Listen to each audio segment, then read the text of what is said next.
Hello steampunk boys and girls, Bob here with another steampunk tutorial. This time it is going to be the cape.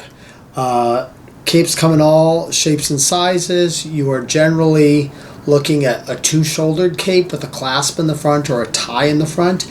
This tutorial will be a one-shouldered cape, which is something very specific. Let's get started. Now, I've made a cape in the past that is identical to the one I'm going to make, or almost identical. And just so you get an idea of what a one-shouldered cape looks like, this goes across the head, and this sits on the shoulder, either right or left. And the cord comes underneath the armpit on the one side, and the cape just literally sits off the shoulder to that side. So this is the essence of what we're going to make today.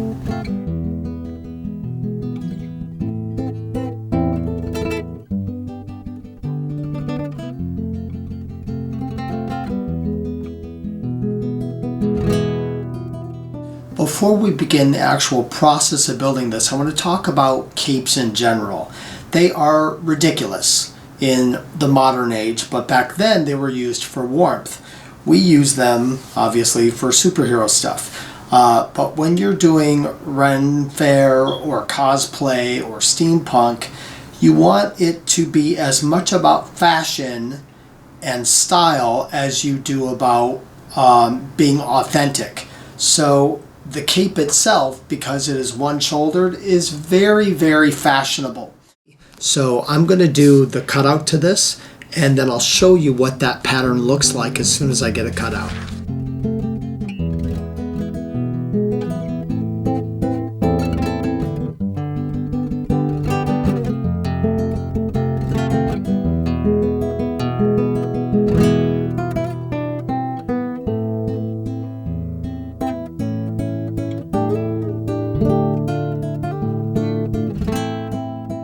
A few things to remember about the shape of this. Your shoulder is so strange, and anybody who has ever made a shirt understands that because of the way the shoulder is shaped, plus you have the armpit underneath, and your back is bigger than your front. So you have a whole bunch of issues here when you're trying to design a cape. Also, you have the slope from your neck to the bottom of the shoulder that you have to account for. If you look at it, it's actually not square, right? That the front and the back side, the front of your chest to the back of your back shoulder, are different shapes. I've made a cut for my neck. This goes on the shoulder. This slopes down, and then this sits square to the floor, hopefully here, parallel to the floor. As I watched the movie The Merchant of Venice, which is a 2004 film with Joseph Fiennes and Al Pacino and Jeremy Irons, and all of those male characters in there had these one-shouldered capes, and I kind of got obsessed and fell in love with it, and I've wanted to make one ever since. Then I had a chance to do a Renaissance play playing Michelangelo, and one of the requests for my costume was that it was a one-shoulder cape.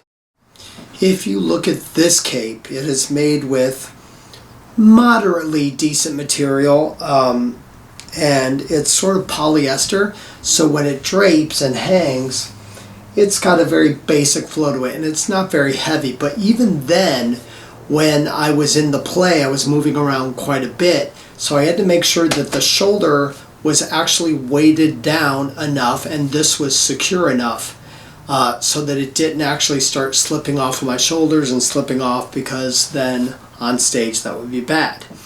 Most of you have figured out at this point that the cape is actually the easiest part of this whole process, and that the shoulder piece is where all the heavy lifting is, literally the heavy lifting. So what you have to do is build yourself an interior structure that will support the weight of the actual cape, which means this is actually going to be in several layers. And what I'm going to use is actually something I got from work, pieces of fabric that came from packing of some sort. I cut it open. I'm taking out all of the interior stuff. And what I have is actually a pretty solid piece of double-sided and sewn fabric. At that point, we will attach the cape actually within this and sew it down.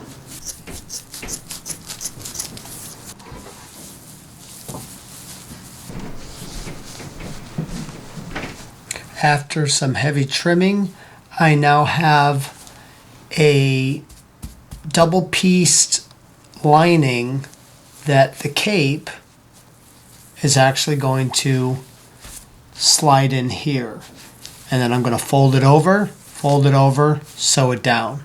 I'm going to actually use my previous cape as a guideline for how long I want it. This is going to be the bottom. It's already seamed at the bottom, so I can match it. At the top, you'll want to leave plenty of fabric here so that you can actually maneuver some of the fabric within the shoulder pad. When you cut the width of the cape, you have to consider that the cape is going to have folds in it. Here's one fold, here's two folds, here's three folds. So if this cape is 25 inches, you're going to need at least another 10 or 15 to incorporate the folds into this fabric.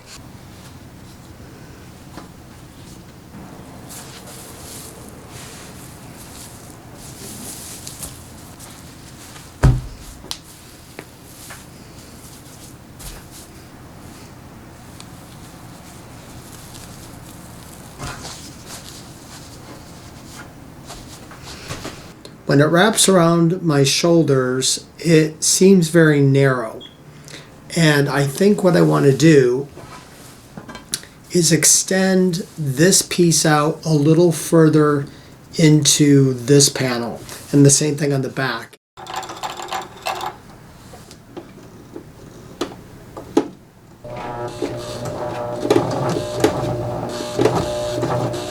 When we add the straps onto the side that goes around the chest, you want to consider a couple things about the ability for that strap to actually hold into place the actual cape onto the shoulder.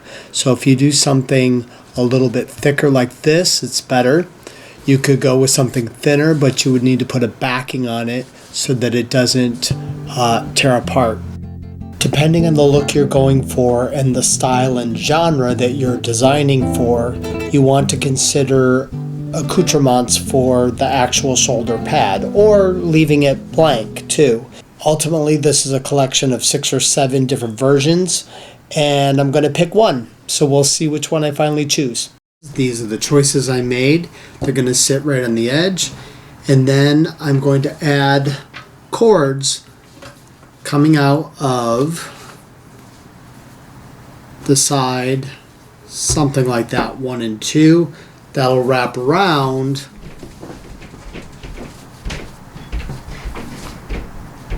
to the other side.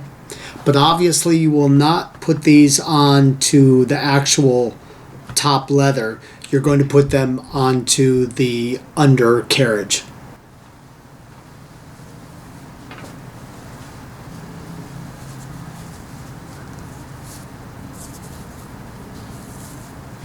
One of the great parts about doing a project like this is that it is trial and error. There are no perfect templates for anything. So I discovered that when I was putting my piece through the sewing machine, that I simply had too many layers and my sewing machine simply would not handle that amount of fabric. So I hand sewed, and I hand sewed because it was the only way to actually punch through all of this fabric and get the whole thing to be rock solid.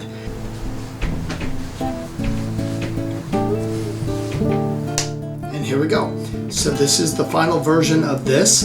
It is a one-shouldered cape with all the buttons in place, the cord intact. I knocked it down to a single cord as opposed to 2 cords, change in the plans. This is what the back looks like. And I'm very happy with it. So until next time, thank you so much for joining.